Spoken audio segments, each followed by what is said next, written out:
Hola, buenas, bienvenido a otra entrega de No Otro Podcast Más de Cine. Hoy tenemos el placer de contar con uno de los cineastas con mayor proyección del cine argentino. Él es Fabián Forte. ¿Qué tal, Fabián? Encantado. Hola Francisco, ¿cómo andás? Mucho gusto. Y sobre todo, muchas gracias por aceptar la invitación a nuestro video podcast. Y para mí un A vos por placer, invitarme. y para mí todo un placer compartir contigo tu pasión por el cine. Y Gracias. empezamos por la ronda de preguntas y la primera Perfecto. es lo primero que siempre le pregunto a todo el mundo. ¿De dónde viene esa pasión tuya por el cine y qué película te marcó y te enamoró tanto como para querer llegar a escoger este oficio? Mirá, creo que de dónde viene es una respuesta compleja porque creo que de pequeño que me apasionó el cine, de chico, me imagino que mis viejos tuvieron mucho que ver, me han influenciado mucho, creo que viene de generación en generación. Mis abuelos iban al cine y me han contado de experiencias tipo que iban, mi abuela que tuvo ocho hijos, iba con la panza de 8 meses corriendo a ver una película, el cine, ¿no? O sea que eso calculo que esa alegría de poder celebrar el cine y verlo en una sala lo heredó mi padre, mi madre y aquí estoy yo, ¿no? Así que me imagino que va por ahí. Ellos veían todo tipo de películas, veían no solamente cine comercial hollywoodense, recuerdo haber visto películas nacionales argentinas, películas europeas, películas de toda índole, ¿no? Eran muy apasionados por el cine. Así que yo calculo que eso lo heredé de mis padres. Después tuve la suerte de haber tenido una familia que pudo llevarme al colegio, digo, y pude haber tenido una base como para poder después experimentar y hacer mis primeros cortometrajes a los 16 años. Como te decía, Frank, a los 8 o 9 yo recuerdo que dibujaba storyboards sin saber lo que era. Veía una película, veía, no sé, me acuerdo de Volver al Futuro, hablando de películas que me han marcado, y llegar a mi casa y querer dibujarla, querer hacer una historieta de esa película. Pero bueno, eso me duraba muy poco, porque al otro día veía dos películas más y ya me enamoraba de otra película y dejaba el storyboard de Volver al Futuro y quería empezar otro. De alguna manera, inconscientemente, yo creo que estaba haciendo un storyboard. Y también escribía guiones, sin saber lo que era una escena, sin saber lo que era un plano. Yo igual escribía y siempre soñaba, de alguna manera, con historias. Hubo una película, si yo te tengo que decir una película que me haya marcado, yo creo que es una película francesa llamada Adrenalina. ¿Y por qué digo que me marcó? Porque creo que esa película me hizo conocer el formato cortometraje. Para mí el cine era algo muy alejado, era hecho por gente, para mí los cineastas eran como una especie de reyes que tenían una sangre distinta y muchísimo dinero para hacer cine, ¿no? Eran como seres superiores. Cuando era pibe yo los veía así. Cuando vi Adrenalina, me di cuenta que eran pequeñas historias que duraban 3 minutos, algunas duraban 10, otras duraban 5, y a su vez lo que me marcó de esa película era que todas tenían un tono fantástico, todas eran historias fantásticas, que tenían una vuelta de tuerca al final, tenían un final que de alguna manera te sorprendía todo lo que habías visto anteriormente. Entonces yo dije, yo quiero hacer esto es lo que yo quiero hacer. Entonces, cuando terminé el secundario me puse a estudiar, a hacer un curso de introducción al cine, y un amigo que hoy día aún nos seguimos viendo, yo tenía 18 años en ese momento, él hizo un corto en ese curso, cuando terminó el curso, él hizo un cortometraje y era un teatro, me acuerdo, que tenía una pantalla gigante, y él proyectó su corto, que se llamaba Muerte en Moscú. Mi amigo se llama Damián Leibovich, y él hoy edita y hace películas. Y creo que él fue el que me empujó. Yo dije, si él puede hacer un corto, yo también lo voy a poder hacer. Y ahí fue cuando me empecé a animar y a dedicar de alguna manera a poder contar historias de manera audiovisual, ¿no? Y digamos, eso que está contando el storyboard, y yo pienso con una cosa que veo que es cuando una persona ha visto mucho cómic y se dedica a los storyboard, yo creo que después tiene una perfección de lo que quiere hacer, es decir, tiene la perfección del montaje en su cabeza. Exacto, exacto. Sí, de alguna manera, cuando yo doy clases, me doy cuenta, bueno, dando clases en realidad, me di cuenta que no todo el mundo piensa como yo. Viste que el arte de alguna manera te enseña también otras cuestiones mucho más grandes, ¿no? Entonces, uno de alguna manera piensa que todos los demás piensan más o menos como uno, pero no es así. Más allá de la lógica, más allá de un montón de cuestiones, hay gente que no piensa en imágenes, hay gente que no piensa en montaje. Entonces, dando clases, pudiendo compartir mi experiencia a chicos y chicas que quieren estudiar cine, me di cuenta que les costaba a algunos pensar el cine. Cómo lograr una película en tu cabeza, cómo cerrar los ojos y tenerla en la mente, ¿no? Y de alguna manera eso lo aprendí, como te dije, de pequeño, de joven, ¿no? A los 17, 18, que empecé a editar mis cortos, empecé a escribir mis cortos sin tener noción de lo que era un guión. Luego a los 19 yo ya estaba estudiando cine y bueno, ahí pude afianzar un poco lo que es la teoría, ¿no? Pero creo que son herramientas que de alguna manera uno, si arranca muy de pequeño, ya las vas incorporando. Entonces a los 40 y pico, como tenemos ahora, ya lo tenés más profundizado de alguna manera, ¿no? Lo tenés más incorporado.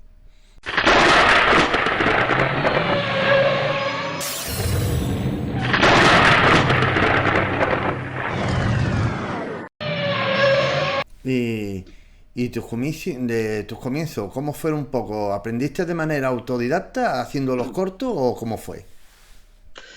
Los dos primeros cortos que hice, los hice de manera autodidacta, eran fantásticos, también eran de género fantástico, por lo cual el género fantástico yo creo que a mí me marcó muchísimo. Me marcó muchísimo la literatura fantástica, de Ray Bradbury a Asimov, o de Poe a King, digamos, ¿no? Y muchísimos más. Te estoy hablando como de autores clichés, si querés. Pero la literatura a mí me ha hecho aprender de mundos que me han partido la cabeza, ¿no? Y si se quiere, creo que eso es lo que me llevó también a animarme a escribir. A su vez, yo creo que también tuve mucho apoyo familiar, más allá de las dudas acerca de si me iba a poder dedicar de esto de grande, tuve mucho apoyo familiar en cuanto a darte digo yo, la estructura de ladrillos de confianza, ¿no? Eso de, vamos Francisco, vamos que vos podés, dale que me gustó lo que leí tuyo. De alguna manera, cuando sos chico, esas cosas, sobre todo viniendo de tus padres o de amigos a los cuales vos los tenés de referencia, son importantes para vos. No es lo mismo que escribas y que te lean tus amigos, te digan esto es una basura. Tal vez después no te dedicás a eso, ¿no? Por eso yo creo que es muy importante la estructura de confianza. Y también es importante las horas de vuelo, ¿no? Poder agarrar una cámara, la cámara que tenga, pues yo nunca tuve una cámara propia, nunca tuve una computadora propia. Empecé a tener yo elementos a partir de los 24, 25 años. Por lo cual, todos estos ejercicios, todos estos cortos que yo te contaba que hice, los hice gracias al apoyo de muchas personas que veían en mí esta pasión por el cine y me ofrecían, yo tengo una cámara, yo tengo una computadora, venía a mi casa y escribí tu guión. Yo creo que cuando uno tiene esa pasión, como vos bien la llamás, llama a que la gente también te dé una mano y te ayude. Y por eso yo agradezco mucho, no solo a mis viejos, sino también agradezco a las personas que estuvieron alrededor mío en todo el proceso de aprendizaje, ¿no es cierto? Porque yo creo que un poco que cuando tú estás empezando como cineasta, los primeros rodajes es como un campo de entrenamiento. Es un campo Equivócate de entrenamiento. equivócate y aprende. Porque ya sabes de qué va esto. Lo he hecho una vez, me he Sí, equivocado, la próxima vez lo voy a hacer mejor y siempre tú tienes que ser autocrítico. Es decir, me exacto. voy a mejorar. Porque si tú no eres autocrítico, como que nunca vas a avanzar en tu carrera. Exacto, Fran. Mirá, yo creo que también mi mundo independiente y autodidacta, antes y después de haber estudiado cine, me llevó a trabajar mucho en cortometrajes y a aprender mucho el oficio de la organización y los tiempos, que es el trabajo que yo me dedico también ahora como asistente de dirección en cine. Eh, Me acuerdo que yo hacía actuar a los vecinos de mi edificio, a la administradora del edificio. Un día le decía, mirá, necesito una actriz, pero yo no soy actriz, no importa, pero necesito alguien que tenga tu físico para hacer determinado personaje en la película. Y de alguna manera los convencía y terminaban actuando. En una época hice una serie que nunca se vio en ningún lado, la proyectábamos en teatros, pero no se vio masivamente en ningún canal, y en esa época no existía todo lo streaming, ni tampoco tener un canal en YouTube como para poder subir tu material, estoy hablando del año 2000, 2002, en donde fue una serie de 7 capítulos de 1 hora cada uno. O sea, fueron 7 horas de ficción. que se llamaba Buen Día para Todos. Le hice con un grupo de amigos de teatro. Y claro, como te dije antes, uno me prestó una cámara, la casa donde sucedía toda la serie era de uno de ellos, que era uno de los actores, y armamos un grupo en donde hacíamos esta ficción. Cada uno de ellos escribía sobre su personaje. Era como una historia de una hora donde cada uno de ellos tenía una historia particular. Entonces, en un momento lo que nosotros decíamos era que tenían que juntarse los tres personajes siempre en algún momento del capítulo, pero que luego cada historia podía ir por su lado y cada uno contar lo que quería. Y esos 2 años donde yo estuve haciendo eso, yo creo que fue la escuela más importante que tuve. Yo la considero más importante que la escuela de cine, porque la escuela de cine me dio teoría, pero la teoría, cuando vos te enfrentás al mundo real, al mercado, esa teoría vos la podés respetar un 20%, un 30%. Puedes respetar lo técnico, pero después, cuando te enfrentás con los problemas de producción y todos los problemas que tiene tu industria en tu país, te das cuenta que aprendes más de lo que haces con tu cámara resolviendo problemas reales.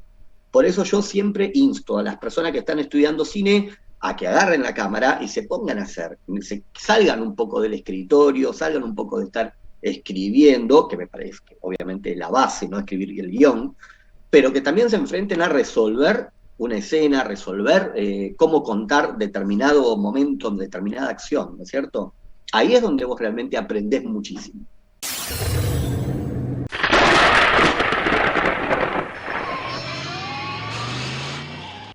No, es que digamos que al final cuando se aprende es rodando.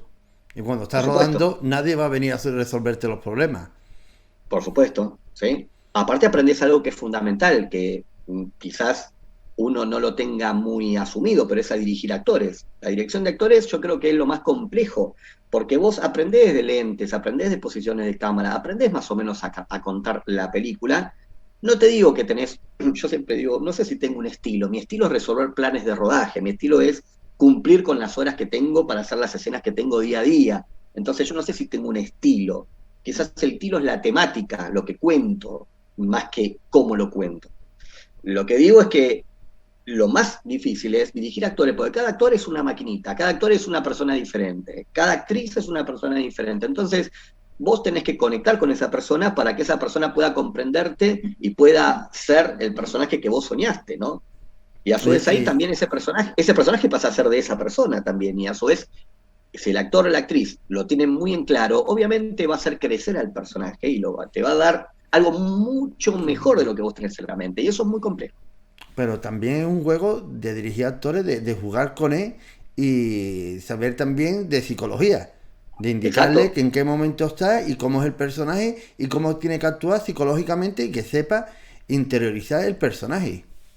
exacto, exacto, Francisco. Sí, sí, por eso el universo del cine, creo como cualquier otra arte, te enseña muchísimo de la vida. Y por eso a mí me parece que el arte es un gran camino para uno también ir creciendo como ser humano. Por eso cuando vos actuás, también aprendés a esto que hablábamos antes, ¿no? De que no todo el mundo tiene el mismo mecanismo mental que uno, ¿no? Vos a veces te metés con personajes que decís, claro, mirá lo que hizo este tipo. Yo no sé si hubiera hecho eso, pero este personaje lo hizo. Ahora, ¿cómo es que llegó a hacer eso? Ahí es donde empezás a trabajar esto de la psicología, de qué es lo que le pasó, por qué lo hace, si es por instinto, si es algo natural, si es algo que aprendió, lo que sea, qué lo llevó a eso, ¿me entendés? Entonces, de alguna manera, uno va aprendiendo también muchas cosas que uno va incorporando en lo cotidiano de la vida, ¿no es cierto? Y una pregunta que quería hacerte, me parece curioso tu currículum porque has trabajado en todos los departamentos, pero ¿con cuál de ellos te identifica más? Mira, ojo porque si vos ves IMDB está todo mezclado, ¿eh? Eh, a ver, yo soy guionista, soy director y asistente de dirección. No me identifico como camarógrafo, porque hay algunas películas que están nombrados que yo soy camarógrafo, pero no es así.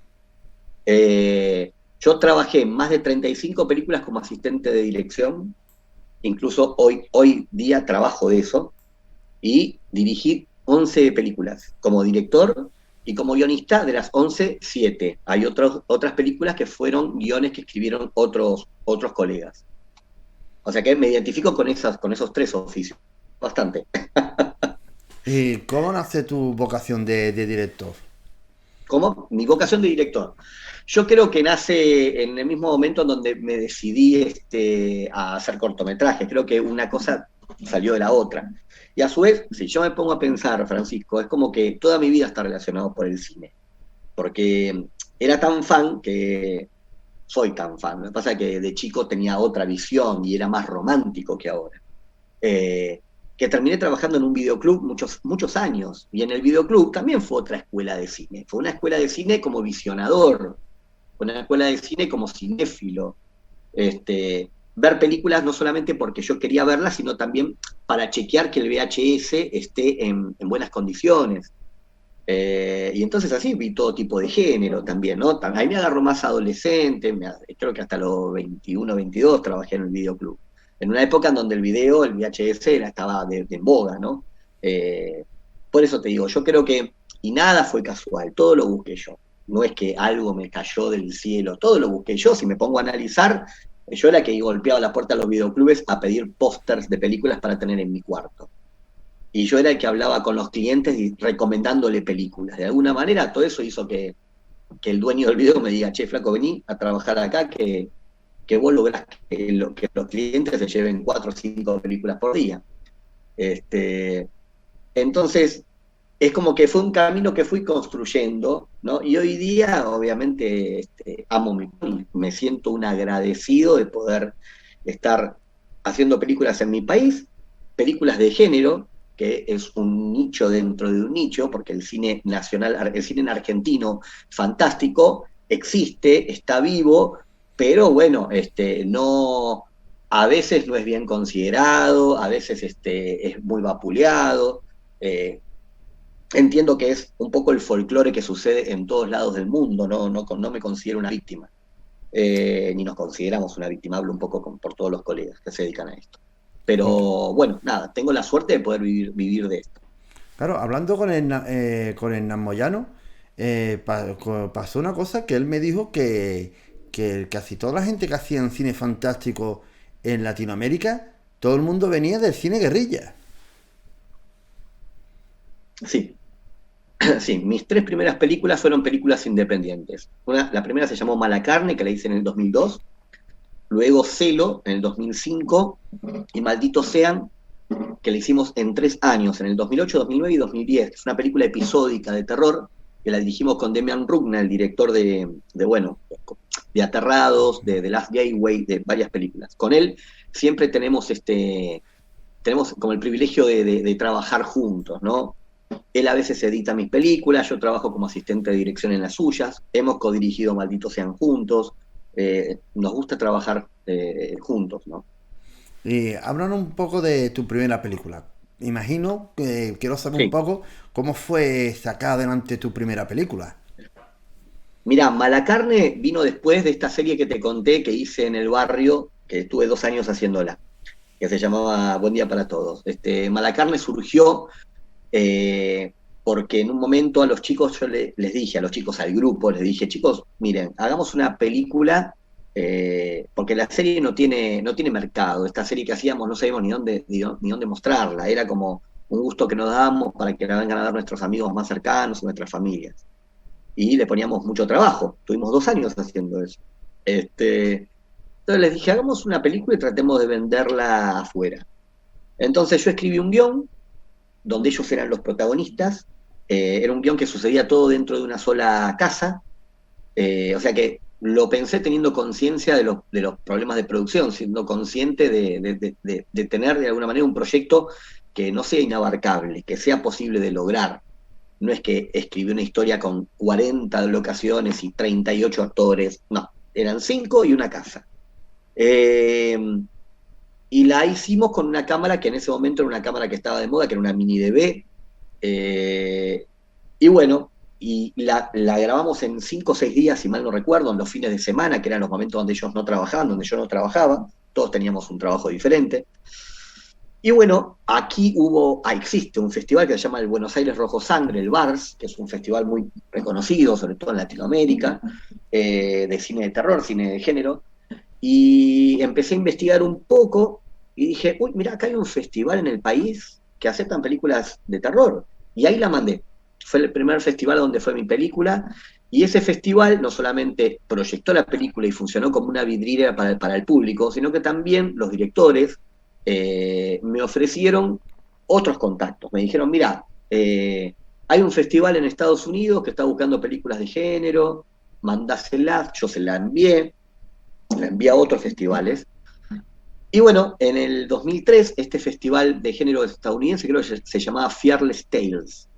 El director se contactó conmigo y me dijo, Fabián, nos gustó tu película, nos gustaría tenerla, y yo soy agente de ventas, dice, así que Vale. cualquier productor interesado, cualquier persona interesada en verla y que le guste tu película, si vos me das el ok y firmamos tal contrato, yo me quedo con un porcentaje, vos te quedás con el porcentaje mayoritario de la película y la vendés, la vendemos. Y así fue, él consiguió una venta, había conseguido 4 o 5 interesados y uno la compró.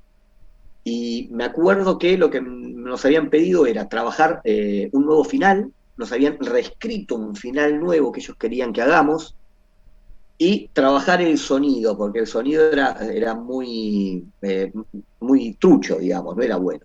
Entonces, con la plata que nos compraron la película, que fue en ese momento mucho dinero para nosotros, y hoy día también creo que nos habían pagado 15.000 o 20.000 dólares la película,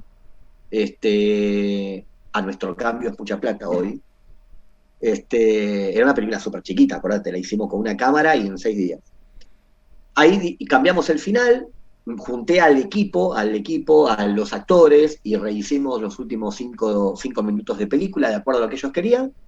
Y bueno, y así fue la primera venta que conseguí. O sea que esa película nos llevó a mí me llevó mucho a confiar en lo que yo estaba haciendo, me llevó mucho a confiar en poder hacer cine y poder venderle y poder vivir de esto. Por más que sea una película pequeña y un pequeño dinero, a todos nos sirvió para tener nuestras herramientas. Yo ahí me compré una computadora, me compré una cámara, mis socios, mis amigos también compraron sus cosas, y hoy día todos nos dedicamos al cine. Y, Cada uno y, está por diferente lugar y por diferentes caminos, y pero todos nos dedicamos a esto. yo creo que al final la película encontró distribución internacional. Por supuesto, encontró distribución internacional y creo que la vendían a DVD, al mercado de DVD, y armaron una página, promocionaron la película, aprendí mucho de lo que es cómo vender una película, sobre todo porque ellos armaron un diseño de póster en el cual yo no estaba de acuerdo, y me acuerdo que yo les dije, chicos, esto no tiene nada que ver con la película, pero también aprendí que ellos lo que querían era venderla, no querían una lección de ética y moral acerca de cómo ellos vendían la película como una película netamente de terror, con imágenes que eran de la película y otras no, que ellos la crearon para el póster, y a mí me pareció raro eso, pero de alguna manera fui aprendiendo cómo se distribuye, cómo se vende, ¿no? Un trabajo audiovisual, ¿no? ¿Cuál es el objetivo? Y después vino tu segunda película, Hacerlo. ¿Qué diferencia hubo entre la segunda y la primera?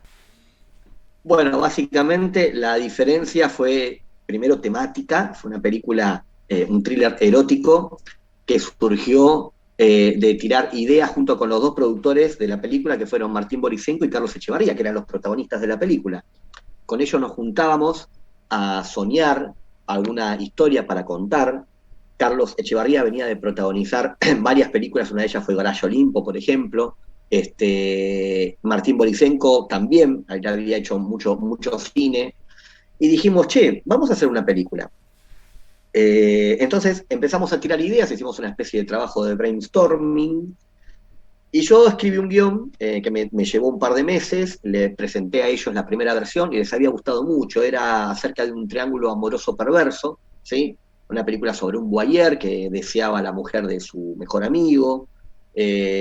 Nos gustó la idea, nos pareció interesante poder llevarla adelante, para mí era un desafío porque tenía muchas escenas de sexo, era bastante erótica la historia, y armamos un equipo, porque el rodaje estaba pensado en 16 días, de una película con un guión de 108 páginas, con varias locaciones, cada locación, excepto 2 o 3 locaciones, todas eran de amigos nuestros, e incluso eran las casas de los protagonistas, que ellos como productores ofrecían su casa para poder grabar, ¿no?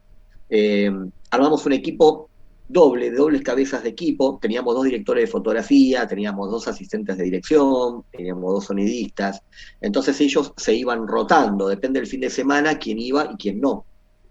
Los fines de semana porque justamente todo el mundo trabajaba y no nos dedicábamos al cine, nos dedicábamos en los tiempos libres. A veces nos rotábamos los días viernes y sábados si las escenas eran nocturnas, y sábado y domingo si las escenas eran diurnas, porque los domingos a la noche ya teníamos que ir a trabajar. En fin, armamos un sistema de trabajo que nos funcionó, y la película, a mi gusto, quedó bastante bien. Es una película que yo hoy veo y me siguen gustando muchas de las escenas. Creo que es un viaje y es una historia que te permite profundizar en los personajes, pero no tuvo tanta suerte como Mala Carne, que la pudimos vender de una manera rápida, efectiva y con un dinero importante. Celo estuvo en algunos festivales y fue vendida en algunos, como si te dijese, algunos lugares, pero pequeñas ventas sin exclusividad. Entonces, no es que no recuperamos el dinero, porque la hicimos realmente con muy poco dinero, pero no fue una película que nos haya dado un rédito económico importante, para nada. Fue una película que nos gustó mucho hacer y que hoy día, como te dije antes, nos disfrutamos de verla. Porque puede ser que a lo mejor el género de terror a la hora de vender, encontrar ventas internacionales, es más fácil encontrarlo o... Depende del momento, ¿viste? A veces te encontrás con personas que te dicen, no, el cine de terror, que no. Yo creo que sí. Hay muchos que te dicen, es el momento, ahora todo el mundo está buscando películas de terror, películas de género, películas de horror. Hay muchos tipos de subgéneros del terror, ya sabes, hay películas más gore, películas más estéticas, más experimentales. Yo creo que el cine de terror siempre es un cine muy comercial, y creo que lo demuestra el cine internacional, ¿no? Pequeñas productoras que lo primero que hacen es animarse a producir una película de género, ¿no? ¿Por qué? Porque saben de que hay un mercado importante para eso. Así que yo considero que sí, que hay un mercado. Depende si están buscando cine de exorcismo, cine de fantasmas, una película más clásica de fantasmas, una película más tipo actividad paranormal. Eso sí va variando tal vez, ¿no? Ahora se pusieron de moda las brujas, ahora se pusieron de moda los zombies, ahora se pusieron de moda... Eso varía, pero el cine de terror siempre está presente. Y una pregunta, una duda que tengo. A la hora de encontrar distribución, ¿sí o no? Porque veo que hay muchas distribuidoras, pero ¿cómo? ¿Cómo tú te fías de una distribuidora a la hora de encontrarte distribución? Porque mucha gente de ventas internacionales son muchos son unos ladrones. ¿Cómo tú confías en un agente de venta? Es una pregunta compleja, yo estoy aprendiendo, la verdad que no, hay que seguir el instinto, digo yo, Fran, porque lo bueno es que nosotros somos como una comunidad, ¿viste? En cuanto a directores, colegas que hacemos cine de terror. Esto que te contaba yo antes del nicho. Nos conocemos todos y todos nos juntamos a comer, o todos nos juntamos para ver una película, o a los estrenos de cada uno. Entonces, más o menos compartimos las experiencias de cómo nos fue con un distribuidor, con otro. Uno ya conoce quién puede ser medio trucho, quién no, quién tiene buenas intenciones, quién no trabaja bien, quién trabaja bien, pero realmente es un camino que uno va aprendiendo sobre la marcha, digamos, ¿no? Entonces, no es una respuesta fácil de contestar. Tiene que ver con la intuición, tiene que ver con el contrato que firmes, obviamente, con la química que vos tengas con esa persona. A veces tiene buenas intenciones, pero tal vez no se llevan en lo ideológico, tal vez tienen pensado diferentes objetivos para la película. Y realmente es un punto muy difícil, porque vos, después que te rompiste el culo mucho tiempo para hacer una película y todo el esfuerzo que vos ya sabés, que es hacer una película, te encontrás realmente muchas veces en pelotas con una película hecha, eh, abajo de la manga, así como en un momento vos estabas con un guión abajo de tu brazo buscando quién te lo produzca. Después te encontrás con una película terminada bajo el brazo y decís, bueno, a ver a quién se la mandó. Hoy, gracias a Dios, este, tenemos el Vimeo, tenemos el WeTransfer, tenemos la posibilidad de poder mostrar la película de esta manera. Para algunas cosas está bien, para otras es un peligro, porque a veces es muy fácil truchar la película. Pero no es como antes, donde yo me acuerdo que mandaba los Betacam en un sobre por correo, que salía fortuna, y después capaz que cuando volvías te quedaba en la aduana, y la aduana quería hacer negocio con vos y te pedía que le pagues mucha plata para poder sacar ese video, ¿me entendés? Entonces se armaba todo un quilombo, un descalabro. Hoy día, qué sé yo, la tenés en un link y se la envías a cualquiera de una manera fácil, accesible, y cualquiera puede ver tu película y decidir si está en un festival, si se puede vender o no. Digamos, creo que la tecnología en ese sentido nos ha ayudado. Este, Pero bueno, volviendo a la pregunta y retomando tu pregunta, no es fácil. No es fácil y es esto del instinto y ver cómo te llevas con esa persona, ¿no es cierto? Y ver si están en el camino correcto. Y hablan un poco de tu siguiente película, Incorporación. De la corporación, ¿Mm? La Corporación es una película que yo escribí en el año 2004-2005, en una época donde no tenía computadora. La escribí en locutorios.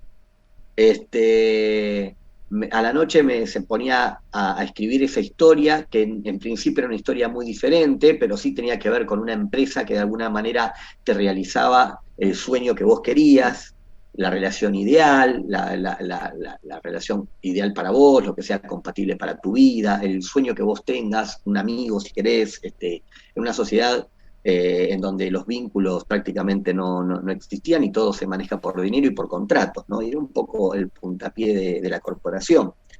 Eh, Pensá que yo la hice en el año 2012, o sea que del 2004-2005 al 2012 hubo 7 años más o menos, en donde eso era un archivo en una computadora.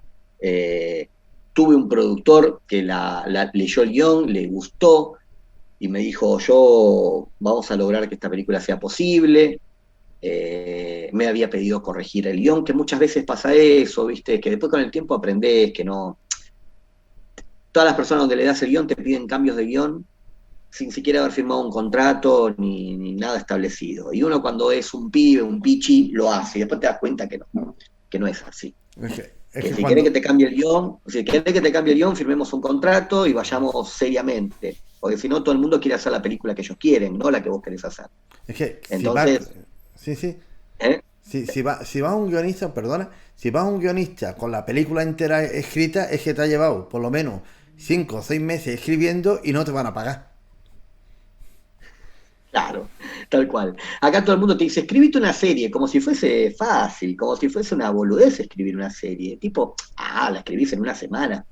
Hay gente que está muy mal de la cabeza, ¿viste? Hay gente que no tiene idea del esfuerzo que es hacer este oficio, este trabajo.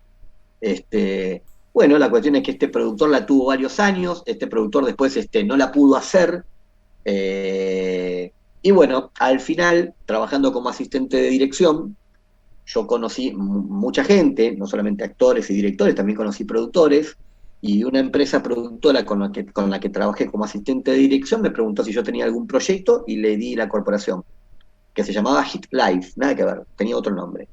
Ellos fueron los que me dijeron hay que cambiarle el nombre. Primero yo me opuse y luego accedí.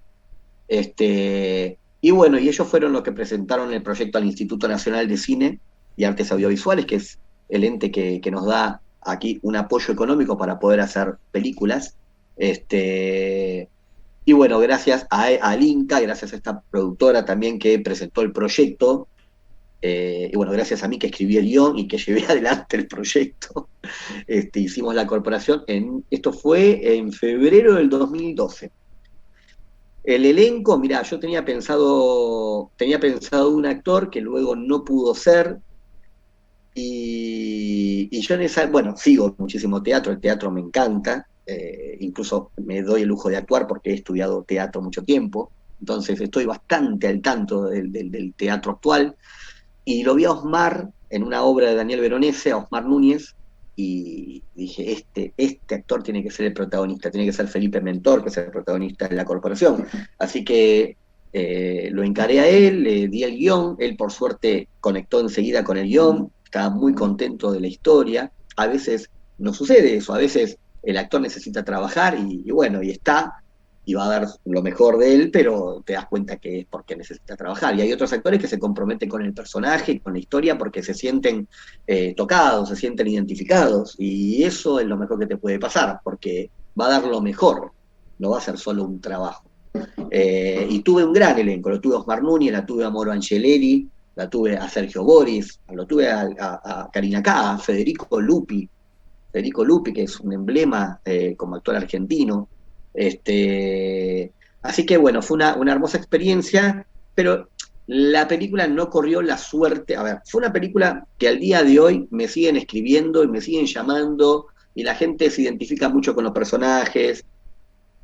se estrenó en Mar del Plata, en el Festival de Mar del Plata, ya en el Sí. 2012, y me acuerdo que fueron funciones gigantes, muchísima gente y todos hablando de la película y estaba comiendo en un bar y venía alguien que había visto la película y se sentaba a hablarte de la película. Eso no pasa siempre.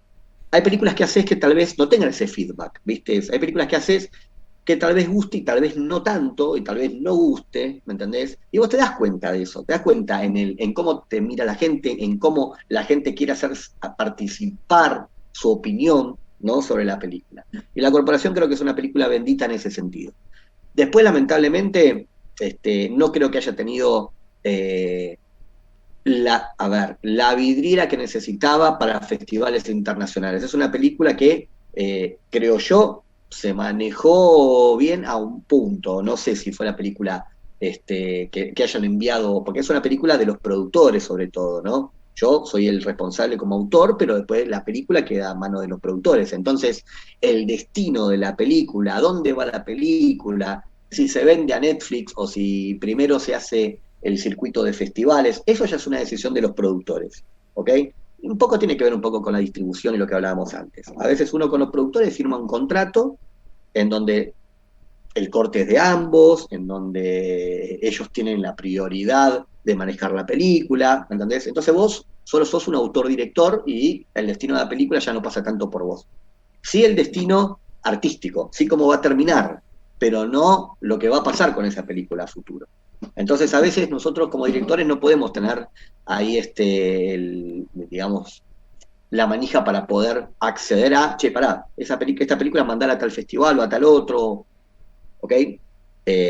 Y creo que la película no se vio tanto. La película tuvo un estreno que se fue postergando, entonces eso hizo también de que la gente que quería verla o que se había enterado que existía la película haya notado, pensado que en tal fecha se estrenaba y luego se pospuso como 2 o 3 meses más.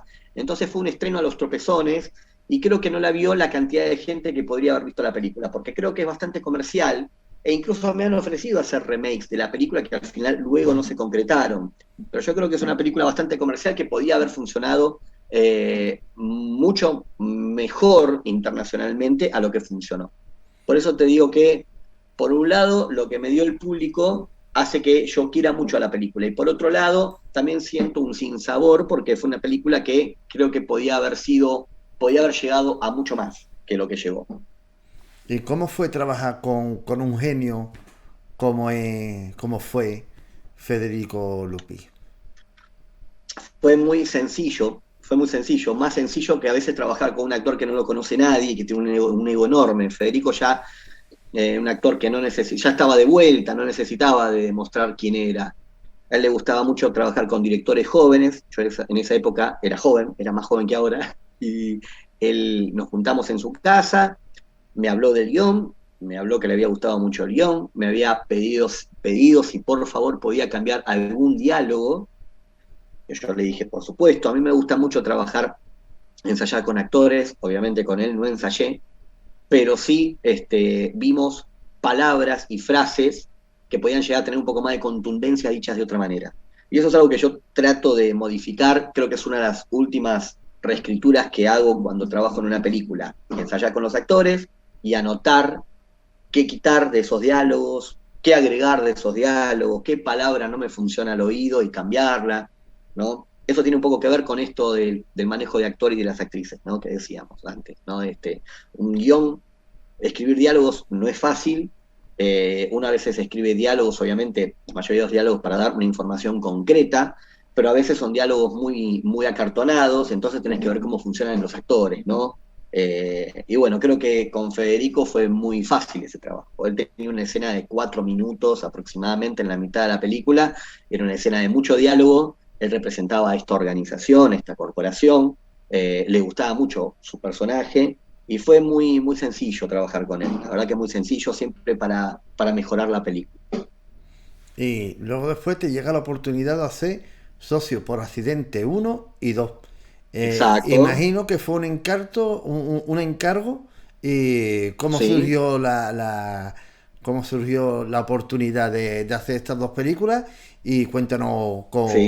cuéntanos de ello. Bueno, sí, Socio por Accidente, mira, casualmente cuando estábamos en el rodaje trabajando en el estreno de La Corporación. La película Socio por Accidente, la uno me llega a través de Nicanor Loretti. Nicanor Loretti es un director guionista con el cual yo he trabajado en varias películas como asistente de dirección. Una fue Diablo, que dirigió él.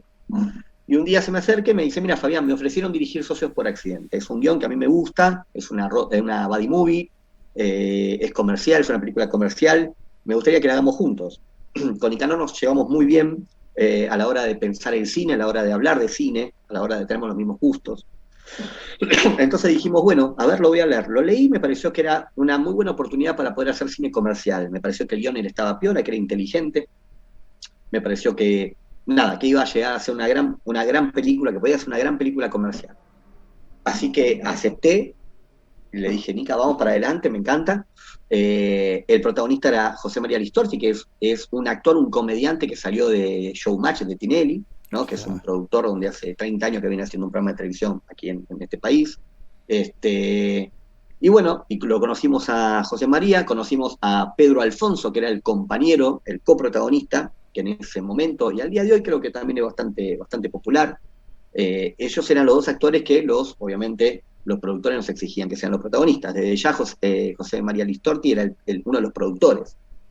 El caso de Socios por Accidente es que estamos hablando de una productora, de una producción que no solamente tenía el apoyo del Inca, sino que también tenía otros productores que se asociaron a la película. Entonces había mucho más dinero para hacer. Fueron 7 semanas de rodaje, fue una película más compleja, con muchísimas locaciones. En parte se filmó en Misiones, en las cataratas de Misiones, muchos paisajes selváticos, hay como 45 minutos de película que suceden en la selva. No deja de ser una especie de road movie. Las road movies son difíciles de hacer. Es una película muy compleja de realización. Y para nosotros fue toda una aventura, como la misma película, hacerla, porque nos empezamos a conocer lo que era el cine comercial. Veníamos del cine independiente, veníamos a hacer películas pequeñas, por lo cual Socios por Accidente fue una ventana del cine comercial. Fue una de las pocas películas que yo hice sabiendo cuándo se iban a estrenar, sabiendo quién era el distribuidor, sabiendo que el 13 de julio teníamos que tener la película en los cines estrenada. Nosotros trabajábamos y mientras grabábamos las escenas, veíamos la escena que habíamos hecho el día anterior ya editada. O sea que habían editores trabajando 24 horas editando la película. Entonces cuando vos terminabas el rodaje el 15 de marzo, vos ya tenías un primer corte el 20. Y el primer corte después lo veían los productores, nos daban su opinión, modificábamos cosas, llegábamos luego a un corte final, después trabajábamos la música, que la música ya se venía hablando y ya se venía trabajando y probando en las escenas que habíamos ya hecho. Entonces fue un trabajo muy diferente al cine independiente o al cine que no es comercial, en donde no sabemos quién la va a distribuir, no sabemos si hay fecha de estreno, no sabemos cuándo se va a ver, ¿no? A su vez también tuvimos mucho el foco de atención porque los protagonistas eran personas muy públicas, entonces nos hicieron muchas entrevistas, hubo de alguna manera mucha atención en la película. También a su vez hay mucha cosa con la película, hay muchos haters también dando vuelta, entonces vos cuando haces una película muy grande tenés personas que la aman y muchos detractores, personas que la odian, personas que dicen es lo peor que vi, personas que dicen me cagué de risa. Nada, cuando haces una película tan grande, se genera eso, se genera esta batalla de cosas, y hoy día a través de las redes estamos todo el tiempo leyendo comentarios de un Juan Palotes que va a opinar sobre la película y va a dar su parecer, digamos, ¿no? Así que es como un mundo que uno empieza a conocer y decís, mirá que lo que es el poder del cine, ¿no es cierto? Que Flash. Y eso lo vas a aprender, qué sé yo, si Duna o cualquier película tan monstruosa es súper criticada o avalada, imagínate una película nuestra, digamos, ¿no? Así que es parte del ritual del cine, ¿no? Obviamente. Y para levantar una superproducción, una producción grande en Argentina, yo supongo que necesita la ayuda de la televisión. Sí. En el programa de Marcelo Tinelli, él no era el productor de la película, pero es muy amigo de Listorti, de José María Listorti, y él hablaba de la película en un programa que tenía como 30 puntos de rating. Entonces, muchísima gente se enteraba de la película, muchísima gente se enteraba que existía Socios por Accidente, que el gran problema, obviamente, cuando vos haces una película es que nadie se entera que esa película existe. No tenés el aparato de promoción atrás. Y una pregunta que quiero hacerte es, ¿cómo llegaste a un consenso con Nicanor Lonetti en la visión de la película? Porque erais dos Es personas y que, como, cómo tú con otra persona dirigiendo llegas a tener un consenso y a dirigir. Que ustedes dos tengáis la misma visión para la hora de hacer la película. con Nicanor, como te dije antes, nos llevamos súper bien, no solamente en nuestra forma de ver el cine, sino en cómo filmarlo, ¿no? Entonces con Nika nos juntábamos a dibujar la película, sabiendo el tiempo que teníamos, sabiendo la cantidad de escenas que teníamos que hacer por día, nosotros hacíamos el storyboard de la peli, que es lo que hago yo en cada una de mis películas. Yo dibujo la película de la escena 1 a la escena 80. Entonces yo ya sé cuáles son los planos que necesito y trato de optimizar el tiempo del plan con una apuesta que sea concreta bueno, y accesible, ¿no? De acuerdo a los elementos que tenga. Así que con Nicanor nos juntábamos a trabajar de esa manera y nunca hemos tenido ni un sí ni un no, siempre lo hemos hablado, nunca llegamos a discutir y siempre nos llevamos muy bien, tanto en la 1 como en la segunda parte que también hicimos después del éxito de la 1. Con Demian Rugna, por ejemplo, que codirigimos Malditos Sean, nos pasaba que también teníamos la misma forma de trabajar, la misma forma de pensar el cine, pero tal vez íbamos con diferentes propuestas a la hora de grabar la película día a día. Teníamos diferentes formas, dibujos a la hora de filmarla, y lo que hacíamos era alternar la puesta. O sea, había momentos donde lo grababa yo a mi manera, había otros momentos donde yo le daba el ok a Demian después de haberlo hablado y charlado. Por eso fueron dos estilos diferentes, pero yo creo que lo importante es tener el carácter, en el carácter de alguna manera no la paciencia, sino la forma de comprender al otro y de entender que esto es a medias, ¿no? Es tipo, Exacto. bueno, yo creo que va por acá, yo creo que va por acá, perfecto, vamos por este lado, vamos por este. Yo creo que hay codirecciones que no funcionan. He visto directores que no se llevan bien trabajando, tanto con Demian como con Nicanor. Yo tuve la suerte de que ellos haya sido un hermoso proceso, digamos. Pero tiene mucho que ver con cómo uno ve el cine, ¿no? Eso es fundamental. Y ahora cuéntanos un poco de tus películas, El cuento cuenta su historia y cantante de guerra. Muerto cuenta su historia es una película fantástica de humor en donde trabajamos con Nicolás Britos, que es un colega guionista que conocí gracias a Nicanor Loretti. Nicolás había colaborado ya en varios proyectos de Nicanor. Y fue una historia que yo empecé a escribir acerca de una lucha entre hombres y mujeres, entre el matriarcado y el patriarcado, contada desde el punto de vista de una cofradía celta que busca, de alguna manera, busca derribar el machismo en la tierra, lograr el matriarcado en la tierra.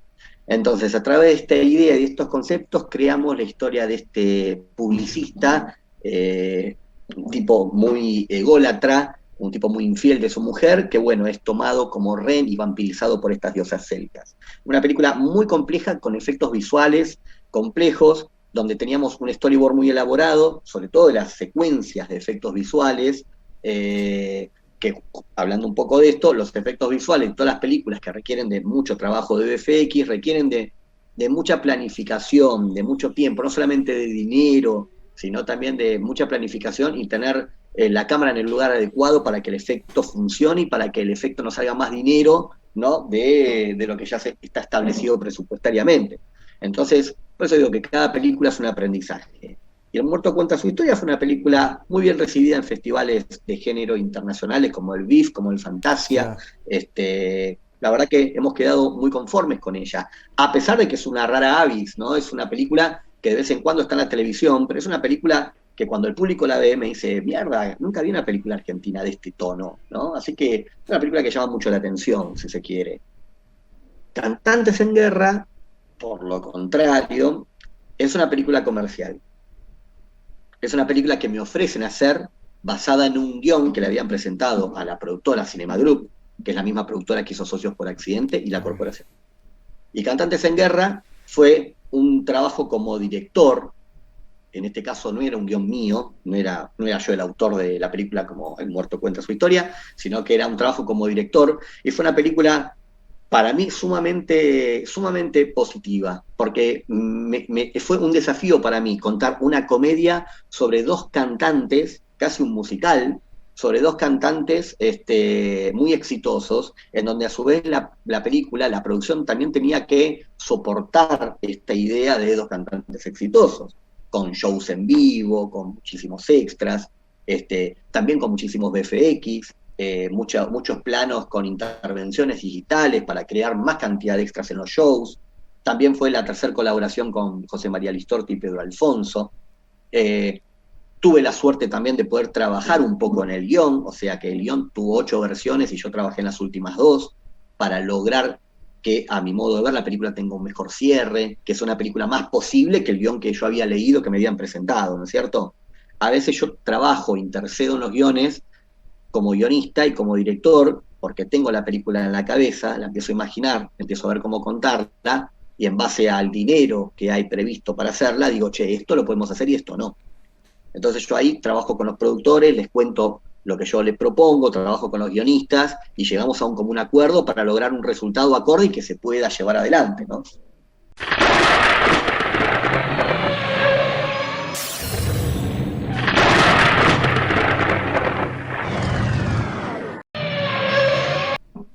Y después llega el éxito de, porque no sé si estaba preconcebido en hacerlo como serie o era como película. Hablo de Limbo.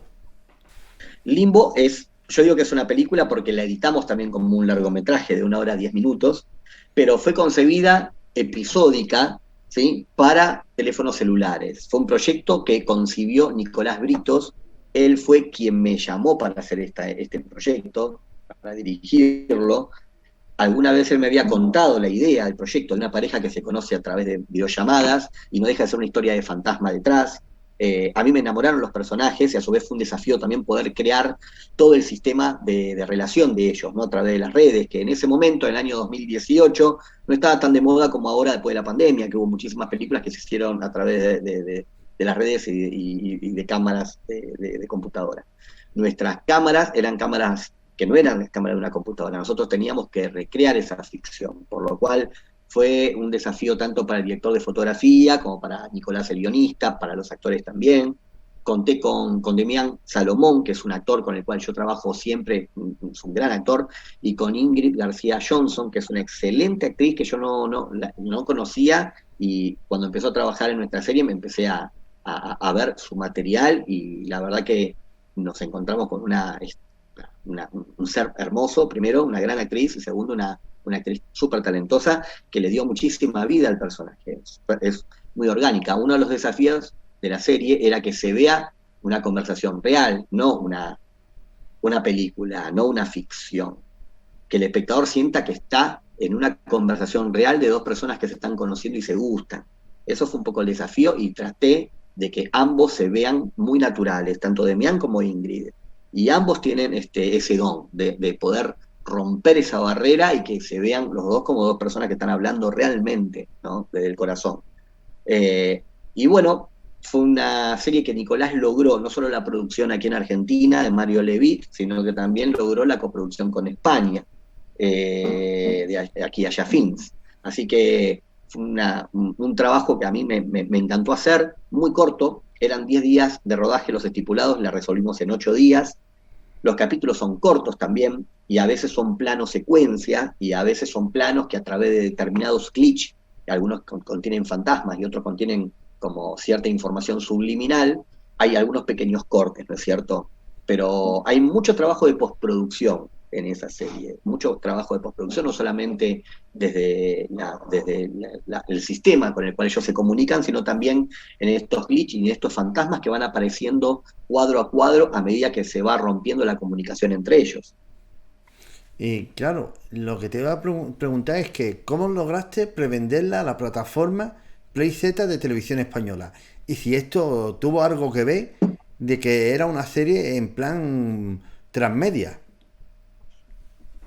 Mira, yo creo que tiene mucho que ver con la propuesta de la serie, tiene mucho que ver con la idea de la serie, eh, y es un trabajo que hizo el guionista Nicolás Britos de poder contactar no solamente al productor que presentó el proyecto aquí en este país, al Inca, sino también a la productora española, ¿no es cierto? Nicolás ya tenía una relación con esta productora española, tenían una amistad, por lo cual cuando él escribió el guión, se lo llevó a ellos y ellos vieron una posibilidad importante de que esa serie funcione y ellos, la producción española, logró la producción con la radio televisión española, ¿no? Con la RTV. Bueno, y después, ha sido ayudante de dirección de películas como No sabes con quién estás hablando y Aterrado de Demian Runa. ¿Cómo lo conociste? Exacto. Mira, Demian Rugna lo conocí en The Last Gateway. No, perdón, lo conocí en La muerte conoce tu nombre, que es una película que hicimos en el año 2005 dirigida por Daniel de la Vega. Esa película era un guión de Demian Rugna, ¿sí? Y Demian, mientras estábamos rodando la película, Demian venía al rodaje a visitar y se quedaba con nosotros tomando mate, viendo un poco cómo veníamos grabando la película. Daniel de la Vega y Demian Rugna se habían conocido años atrás, y ahí es donde lo conocí, no solamente a Daniel, sino también a Demian. Con Demian pegamos muy buena onda, y en el año 2006, en los pasillos del Buenos Aires Rock o Sangre, el festival que te nombré antes en el comienzo de esta charla, ahí con Demian decidimos hacer un proyecto juntos, dirigir un proyecto juntos que fue Maldito Sea, que es esta historia episódica. Maldito Sea, en principio nuestra idea era hacer una especie de crypt show, una especie de cuentos de la cripta. Hostia, cinco guay. historias, cinco historias dirigidas por 5 directores de género. Luego nos dimos cuenta que era difícil porque todos teníamos fechas distintas, todos teníamos trabajo distinto, entonces era difícil poder lograr que todos los directores se aunan en un proyecto. Así que decidimos hacerla nosotros dos, y no fueron 5 historias, sino que fueron 3 historias relacionadas por uno de los personajes principales, que era un curandero. Dijimos, hagamos una película de maldiciones. Y si vos ves Maldito Sean, habla de eso, habla de 3 maldiciones que suceden en diferentes épocas de la Argentina, atravesadas por este curandero, ¿sí? Que es el personaje principal. Así fue como lo conocí a Demián. Luego, años más tarde, en el año 2014, Demián escribe Aterrados, antes, no sabes con quién estás hablando, también yo fui asistente de dirección, y bueno, y luego hicimos estas películas, ¿no? Por eso yo te digo que siempre colaboramos en nuestras películas, o el editor de las mías, o yo como asistente de las de él.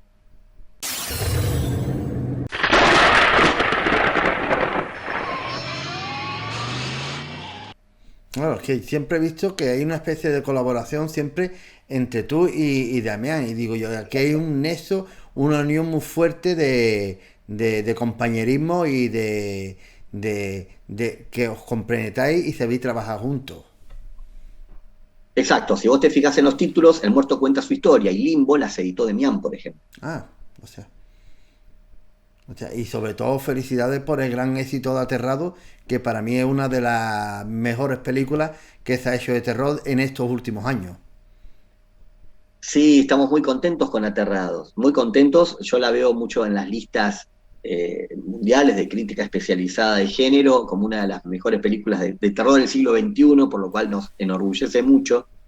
Y bueno, viste que Aterrados está ahí en vías de ser realizada por Demián Rugna en Estados Unidos, producida por Guillermo del Toro, ¿no? Así que nada, creo que es un gran paso para nuestro cine, y estamos esperando que eso ya se concrete, ¿no es cierto? Lamentablemente apareció la pandemia y bueno, hubo un receso en esa producción. Pues felicidades. Y ahora te quería preguntar una cosa que has trabajado siempre de ayudante de dirección en muchas películas, pero ¿qué cualidades tiene que tener un ayudante de dirección? Mira, el asistente de dirección básicamente lo que hace es organizar los tiempos de la película, ¿no? Y no es, si te digo eso, queda en algo muy sencillo, sencillo, no es sencillo, es muy complejo, pero hace más cosas el asistente de dirección que organizar una película. El asistente de dirección es la mano derecha del director, es la mano organizativa derecha, no es la mano artística. La mano artística yo digo que es el director de fotografía y el director de arte. Organizativamente es el asistente de dirección. El asistente de dirección tiene que tener lo que el director tiene en la cabeza, porque el equipo técnico lo organiza el asistente de dirección. en el set. Entonces, el equipo técnico te va a preguntar a vos como asistente dónde va la cámara, qué tipo de lente usar, qué tipo de movimiento quiere el director. En general, el director en general se dedica a manejar a los actores, a dirigirlos, a ensayar, y el asistente de dirección es el que lleva adelante toda la parte técnica. Organiza los horarios y los tiempos de cada escena día a día. El asistente de dirección está en todo lo que es el proceso de preproducción y rodaje, está trabajando a veces en el casting de la película, si el elenco no está ya establecido.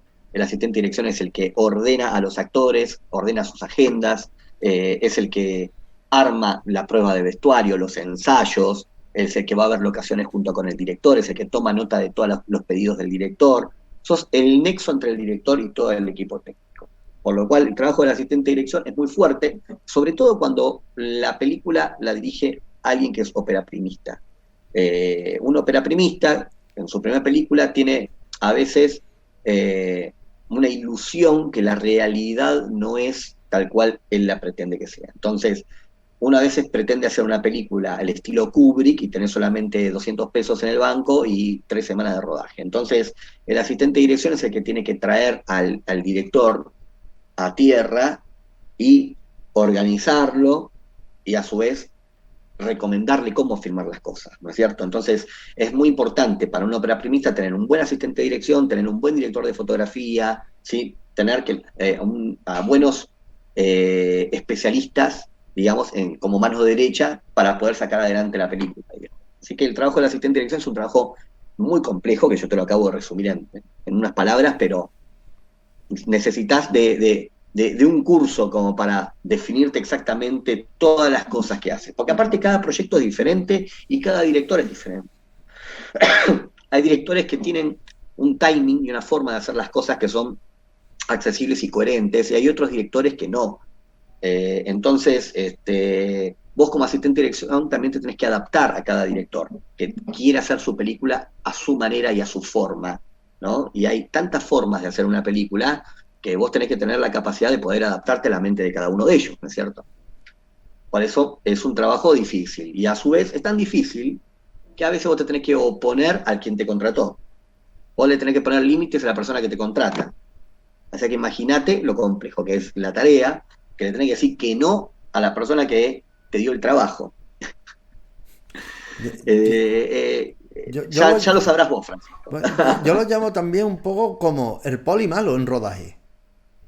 Sí, claro. Digamos, claro, el que sí, pone sí. la orden y el que toma las decisiones y que dice lo que se hace y marca los tiempos. Sí, Entonces, sí. ¿de qué manera tú tienes que comportarte con el equipo o cómo dirigirlo? De tal manera de que no se ofendan ni que se enfaden, porque llega un momento que tú tienes que marcar el tiempo y a lo mejor te tiene que hacer respetar. Exacto, exacto. Mirá, yo como cuando dirijo soy una mezcla de asistente y director, porque el plan de rodaje lo armo yo y se lo doy a mi asistente de dirección. Le digo, mira, esta es mi forma de hacer la película. Ahora, vos basate en este plan, yo quiero hacer esta escena primero, esta la quiero hacer después, yo necesito 3 días para esta escena, estas escenas las hago en 2 horas. Yo armo un concepto más o menos de cómo hacer la película y después le digo al asistente, ahora, vos que vas a hablar con los actores, fíjate sus horarios, fíjate sus agendas, fíjate cómo lo acomodás, tratá de no romper mucho el plan y lo que haya que romper me avisás y veo cómo lo reestructuro. Pero trato de estar muy consciente y atento a los tiempos, desde ya. Y para terminar la entrevista, ¿qué consejo puedes dar a jóvenes cineastas que quieran dedicarse al mundo del cine de forma profesional? Creo que de alguna manera lo dije al comienzo de la charla. Yo creo que es muy importante las horas de vuelo, es importante que uno agarre la cámara y salga a grabar, salga a contar historias, no pretender revolucionar el mundo del cine con lo primero que haga. A veces eso es una mochila muy pesada que muchos se ponen encima. Me encontré muchas veces con gente que quiere hacer películas súper originales y no te voy a decir que todo está inventado. No voy a caer en esa frase, pero te aseguro que muchas veces uno escribe algo que ya está hecho de otra manera, ya está contado de otra manera, pero como todos somos muy distintos, todos lo vamos a encontrar muchas vueltas de tuerca y nunca va a ser una película parecida a la otra. En la escuela de cine alguna vez me dijeron de que el mismo guión contado por 10 personas diferentes son 10 películas distintas, y es cierto. de alguna manera es cierto, porque cada uno la va a contar de una manera diferente, ¿no? Entonces vos podés contar la historia de tu abuelita que murió haciendo ñoquis, y yo también tengo la historia de mi abuelita que murió haciendo ñoquis, y seguramente le vamos a contar de manera muy diferente, con sensibilidades distintas. Eh, entonces, quitarse la mochila de querer ser súper original me parece que es algo importante a la hora de hacer los primeros pasos. De alguna manera uno a veces puede ser como una máquina de boicot, en donde todo el tiempo se va poniendo trabas a sí mismo. Me parece que uno tiene que ser inteligente y estar y ponerse un deadline y decir, bueno, yo este corto lo quiero hacer antes de octubre del 2022. Por nada del mundo voy a ceder a eso. 20 de octubre del 2022. Entonces, por más que un día me despierte y diga, quiero hacer otra cosa, otro día me despierte y diga, uy, se va a casar mi hermano, lo que sea, igual tratar de cumplir los objetivos. Eso es importante porque nuestro oficio también se trata de cumplir objetivos a mediano y a largo plazo, ¿no es cierto? Y son carreras largas que uno tiene. Hay proyectos que salen fácilmente. El Muerto cuenta su historia, fue un proyecto, en mi caso, que salió en poco tiempo, y fue un parto natural. Y hay proyectos que están años, como la corporación, hay proyectos que los tenés años dando vuelta. También es importante eso, si querés dedicarte al cine, tener muchos proyectos, no uno. Me encuentro con mucha gente que también tiene un proyecto durante años, y claro, esa persona se va pinchando, se casa, se va, viaja a Croacia, se enamora de alguien, y después ese proyecto nunca vio la luz. O uno cambia de parecer, entonces lo que vos escribiste hace un año lo volvés a leer ahora y te parece todo mal, te parece que no es la historia que querés contar. A mí me parece que uno tiene que tener muchas historias, es importante encontrarle el gusto a escribir, el gusto a la escritura, tener 3, 4 horas por día si tenés tiempo y poder dedicarlas a escribir y estar con diferentes proyectos, sobre todo si querés vivir de esto. Si vos querés hacer una película, solo por tener la experiencia, bueno, tal vez tengas suerte y la hagas, pero si querés tener una rueda como director y poder hacer películas, tenés que tener muchos proyectos, tenés que estar atento a qué posibilidades se te van abriendo, qué productor darle la película, qué productora se acerca al tipo de película que vos querés hacer, ¿no es cierto? Eso para mí también es importante, escribir y no ceder en la escritura, y tener esa capacidad, ¿no es cierto?, de poder trabajar y poder crear proyectos. De alguna manera uno está creando una estructura de trabajo no solamente para vos y tu futuro, sino para mucha gente que está trabajando en tu película. Pues muchas gracias, Fabián. Para mí ha sido todo un placer entrevistarte y compartir contigo tu pasión por el cine. Muchas gracias, Fran. Gracias por darme el espacio y un gusto conocerte. Pues muchísimas gracias. Lo mejor, nos estaremos viendo pronto. Hasta luego.